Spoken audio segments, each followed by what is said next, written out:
Vamos dar continuidade então à aula, pessoal. Voltando a falar sobre transformação de matéria. Agora a gente vai falar os aspectos quantitativos na transformação química. Então a transformação, ela pode ser química ou física. Na transformação química, eu tenho modificação das substâncias existentes e essa modificação gera um produto. Então, nós temos lá, reagente é o estado inicial, então eu pego uma ou mais substâncias e vou submetê-las a uma mistura. O resultado dessa transformação, ou seja, depois delas realizarem a mistura, eu chamo ele de estado final ou produto. Vocês lembram bem porque vocês já fizeram a prova. Uma transformação química, ela pode resultar em algumas situações. Por exemplo, dissolução de um sódio, aquecimento ou resfriamento do sistema. Então, ela pode gerar calor ou resfriar essa reação.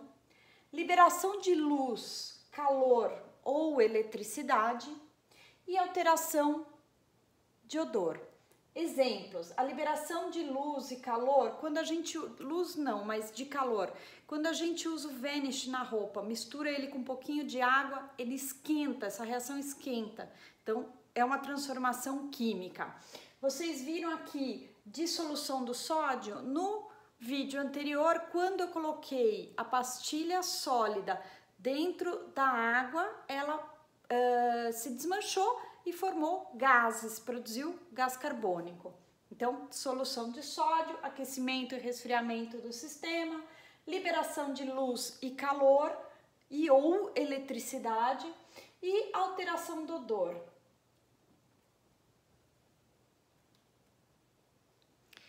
Aí veio um cientista que disse o seguinte: na natureza nada se cria, nada se transforma. Nada se cria, nada se perde, tudo se transforma. Desculpa, pessoal. O sistema inicial, tudo que eu tiver como reagente no meu sistema inicial, a massa dele vai estar na massa final do meu produto. Então, eu não perco nada. Quando a gente faz um pão que mistura farinha, a água, o fermento, tudo que a gente colocar ali e foi para o forno, vai produzir o pão, o resultado da massa final vai ser o mesmo. A mesma coisa que eu fiz no exemplo no vídeo anterior, quando eu coloquei a pastilha efervescente para diluir na água. Vocês viram o peso dela. Quando eu pesei até a embalagem dele. Aí o que acontece? O peso do início, dele separado, ainda iniciando a reação, foi o mesmo peso do final, ou seja, a massa do reagente é a mesma massa do produto. Significa que nada se perde, nada se cria, tudo se transforma. Guardem isso, vocês vão lembrar sempre. Então, olha lá, numa reação química, então eu tenho aqui o metano mais o oxigênio. A gente sempre escreve a reação dessa maneira, vocês já estão acostumados. Reagentes, então eu vou pegar o metano e vou misturar com o gás oxigênio. Essa reação, quando eu misturar esses dois gases, eu vou ter a produção de um outro gás, dióxido de carbono, e um líquido, a água, o produto. O que é o importante? Que tudo que eu tenho do lado de cá dessa reação, eu vou ter do lado de cá dessa reação. Lembra, gente, a gente tem que equilibrar a quantidade de moléculas, tá bom? Um exemplo, vamos lá. Então, eu vou reagir completamente em um sistema fechado, como eu fiz ali com a água e a pastilha efervescente. Só que aqui eu vou misturar 1,12 gramas de ferro com 0,64 gramas de enxofre. Quando eu misturo essas duas substâncias, esses são os meus reagentes, eu vou obter como produto sulfeto de ferro. Então tá aqui, ferro mais enxofre, reagente, produto sulfeto de ferro. Fica fácil, se eu não souber essa aqui, se eu tenho 1,12 gramas de ferro mais 0,64 de enxofre, eu somo esses dois reagentes e eu sei que o meu resultado, o meu produto, a massa do meu produto está aqui, conservada. Porque tudo que eu tenho no reagente, eu vou ter no produto, em massa.